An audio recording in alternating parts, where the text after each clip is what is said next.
Hello बच्चों, तो चलिए इस प्रश्न को पढ़ते हैं। सिद्ध कीजिए कि सारणी के log x log y log z log 2x log 2y log 2z log 3x log 3y log 3z बराबर 0। तो देखो, हमें सिद्ध करके दिखाना है कि सारणी का मान 0 के बराबर होगा। तो प्रश्न में आगे बढ़ने से पहले इस प्रश्न से संबंधित जो मुख्य अवधारणा है उसकी हम चर्चा कर लेते हैं। तो देखो, मुख्य अवधारणा क्या हो जाएगी। मुख्य अवधारणा किसी सारणिक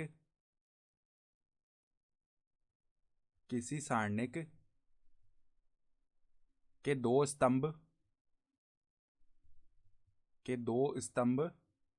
या पंक्तियों के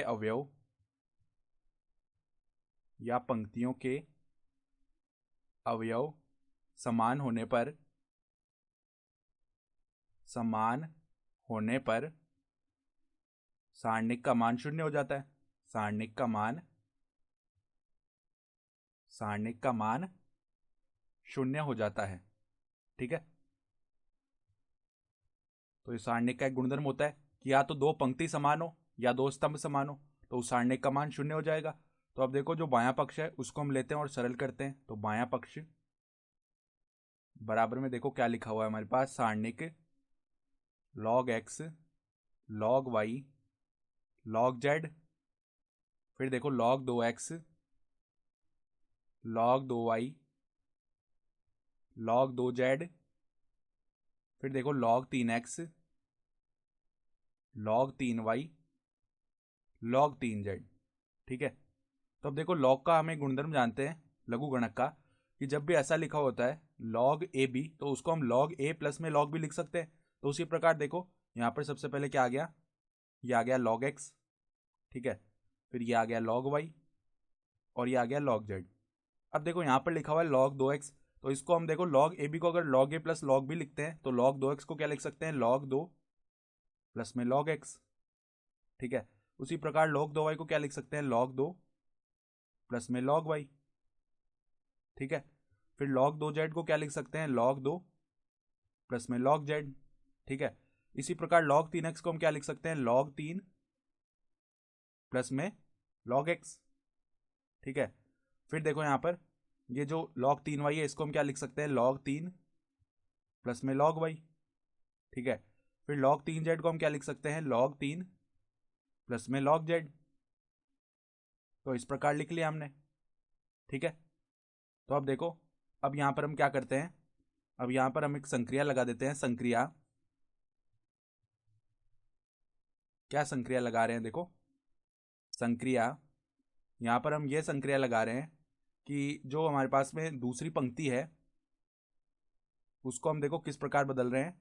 दूसरी पंक्ति को इस प्रकार बदल रहे हैं कि यहाँ पर दूसरी पंक्ति में से पहली पंक्ति को घटा लेते हैं। ठीक है। तो एक तो ये संक्रिया लगा ली हमने, और देखो हम क्या संक्रिया लगा रहे हैं यहाँ पर, और हम ये संक्रिया लगा लेते हैं कि यहाँ पर ये जो तीसरी पंक्ति है इसको हम किस प्रकार बदल रहे हैं कि तीसरी पंक्ति माइनस में पहली पंक्ति। ठीक है। तो ये संक्रिया लगा लेते हैं यहाँ पर। तो बायां पक्ष क्या बन जाएगा, बायां पक्ष देखो हमारे पास में बन गया, यहाँ पर तो log x आएगा, यहाँ पर log y है और यहाँ पर log z है। पहली पंक्ति में तो कुछ नहीं बदला।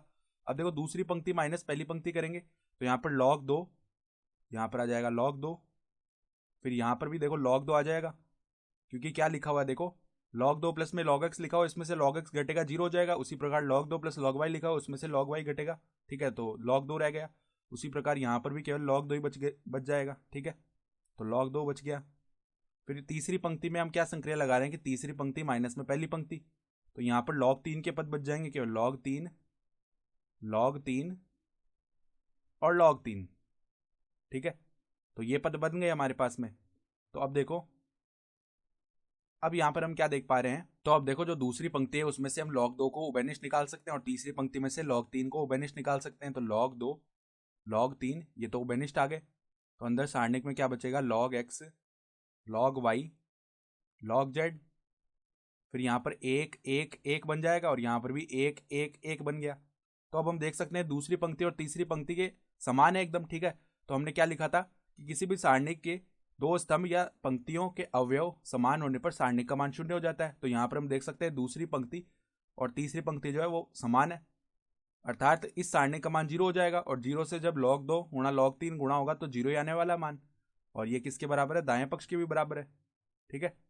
अर्थात हम बाएं पक्ष को हल करते हुए दाएं पक्ष के बराबर लेकर आ गए, तो इस प्रकार हमने सिद्ध कर दिया। तो हम क्या लिख सकते हैं, इति सिद्धम, अर्थात दी गई उदाहरणा के आधार पर हमने सिद्ध करके दिखा दिया। तो आशा करता हूँ कि आपको ये प्रश्न समझ में आया होगा। धन्यवाद।